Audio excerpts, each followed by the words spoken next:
पौष मास में आने वाली पुत्रदा एकादशी का व्रत कब रखा जाएगा, इसकी फास्ट ओपनिंग टाइम यानी पारण समय कितने बजे होगा। उससे पहले आप सभी को ही नव वर्ष साल 2025 की ढेर सारी शुभकामनाएं।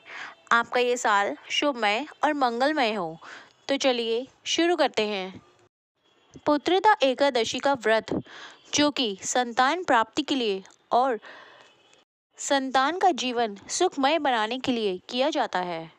पुत्रदा एकादशी, जो कि साल में 2 बार पड़ती है, एक सावन के महीने में और दूसरी पौष के महीने में। तो इस साल की 2025 की जो कि पहली एकादशी पड़ेगी, पुत्रदा एकादशी के नाम से इसे जाना जाएगा और ये एकादशी शुक्ल पक्ष की होगी। इस बार की एकादशी तिथि, जो कि प्रारंभ होगी 9 जनवरी थर्सडे को यानी गुरुवार के दिन दोपहर 12:23 से इसका प्रारंभ होगा और समाप्ति तिथि जो रहेगी वो रहेगी 10 जनवरी शुक्रवार के दिन सुबह 10:19 पर इसकी समाप्ति होगी। तो ऐसे में आपको व्रत कब रखना है, तो इस दिन आपको 10 जनवरी को ही यानी शुक्रवार को 2025 में इसका व्रत रखा जाएगा। यह पौष मास की शुक्ल पक्ष की एकादशी होगी। जितने भी वैष्णव जन हैं या फिर गृहस्थ जन हैं, वे सभी ही सिर्फ एक ही दिन पे ही एकादशी का व्रत रखेंगे। जैसा कि एकादशी में तुलसी के पत्ते नहीं तोड़ने चाहिए, तो इसलिए आप दशमी को ही या उससे पहले आप कभी भी संडे को छोड़कर आप कभी भी जो है तुलसी के पत्ते तोड़ के अपने पास रख सकते हैं, जो आपके पूजा में, या आप उसे अपने नॉर्मल डे में डेली में भी ले सकते हैं, चाय में डालकर, या आप उसे पानी के साथ भी ले सकते हैं।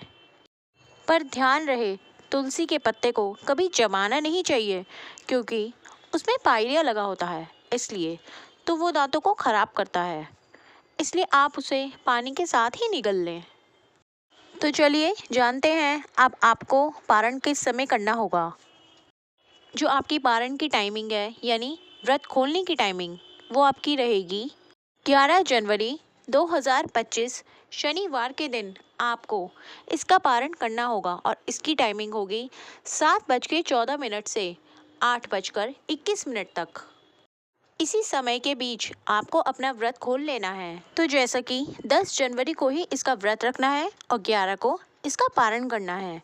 तो चलिए अब सुनते हैं पुत्रदा एकादशी की व्रत कथा। कथा इस प्रकार है। एक बार की बात है, द्वापर युग में, जब भगवान युधिष्ठिर ने भगवान श्री कृष्ण से पूछा कि हे केशव, कृपा करके आप मुझे पौष मास में आने वाली एकादशी का नाम बताएं और उसके महत्व के बारे में भी बताएं। हे धर्मराज, आपने बड़ा ही प्यारा सुंदर प्रश्न पूछा है।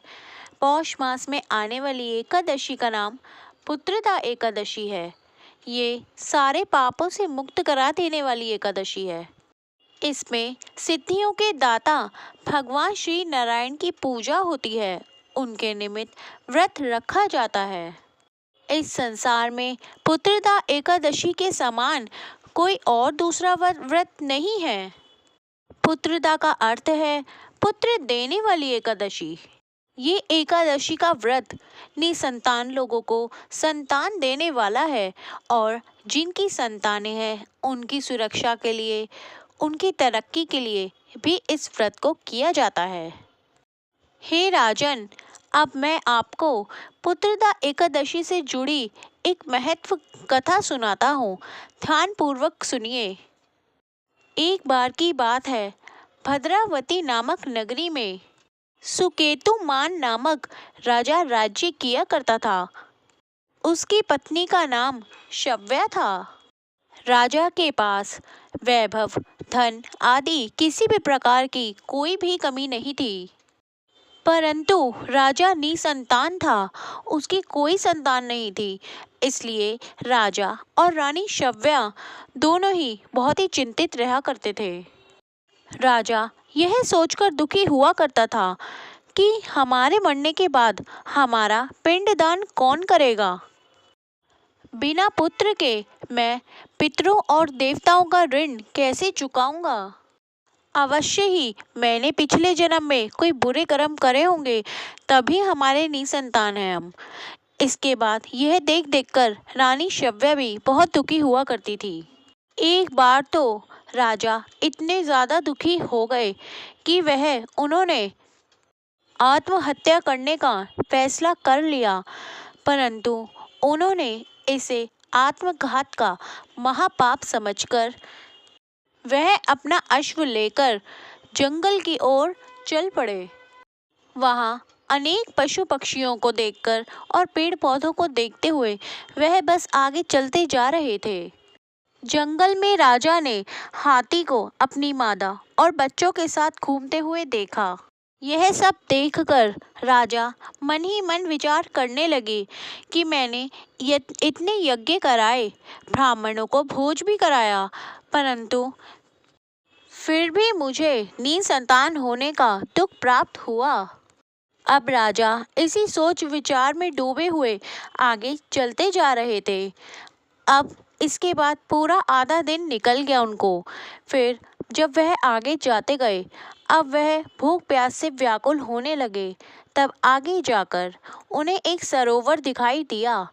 जैसे ही उन्होंने दूसरी तरफ निगाह घुमाई, तब वहां पे ऋषियों का आश्रम उन्हें दिखा। उसी समय राजा के दाएं अंग फड़कने लगे। उन्होंने इसे शुभ संकेत मानकर वह अश्व से नीचे उतरे और मुनियों के आश्रम की ओर चल दिए। इसके बाद जब वह मुनियों के आश्रम में पहुँचे, तब वहां जाकर उन्होंने उन्हें प्रणाम करा और उसके बाद वह उनके पास बैठ गए। तब मुनियों ने उनसे पूछा कि हे राजा, आपकी क्या इच्छा है? तब राजा ने उनसे प्रश्न किया कि हे महाराज, आप कौन हैं और यहाँ किस लिए आए हैं? कृपा करके मुझे बताएं। तब मुनि बोले कि हे राजन, आज से 5 दिन बाद पुत्रदा एकादशी आएगी। हम उसके लिए यहाँ पे इस सरोवर में स्नान करने के लिए और व्रत रखने के लिए आए हैं। हम विश्वदेव हैं। तब राजा ने उनके सामने हाथ जोड़कर कहा कि हे मुनिवर, मेरी भी कोई संतान नहीं है। अगर आप मुझसे प्रसन्न हैं तो कृपया मुझे पुत्र प्राप्ति का वरदान दें।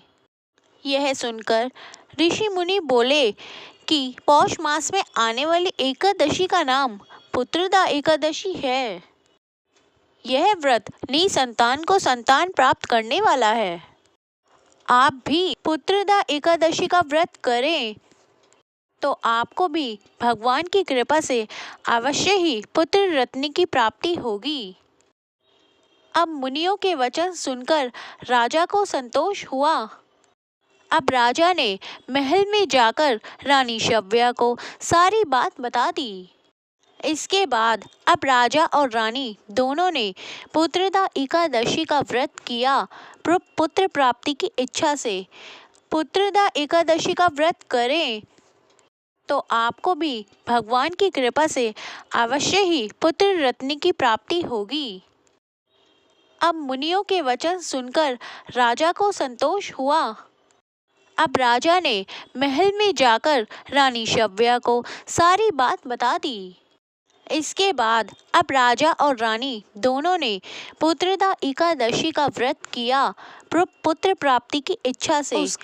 कुछ ही दिनों बाद रानी शव्या ने गर्भ धारण किया और 9 महीने बाद उन्होंने एक बहुत ही सुंदर से पुत्र को जन्म दिया। वह राजकुमार आगे चलकर यशस्वी और प्रजा का पालन करने वाला बहुत ही अच्छा राजा बना। इसके आगे श्री कृष्ण कहते हैं कि हे कुंती नंदन, पुत्र प्राप्ति के लिए ये पुत्रदा एकादशी का व्रत बहुत ही लाभकारी है। जो कोई भी संतान की इच्छा से पुत्रदा एकादशी का व्रत रखता है उसे बहुत ही अति तेजस्वी सुंदर पुत्र रत्न की प्राप्ति होती है। और जो कोई भी पुत्रदा एकादशी के व्रत कथा को सुनता या पढ़ता है उसे भी संतान की प्राप्ति होती है और संसार में सभी सुखों को भोगकर अंत में वैकुंठ धाम की प्राप्ति करते हैं।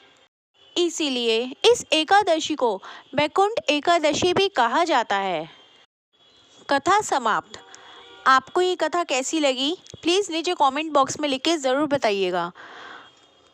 जय श्री हरि विष्णु।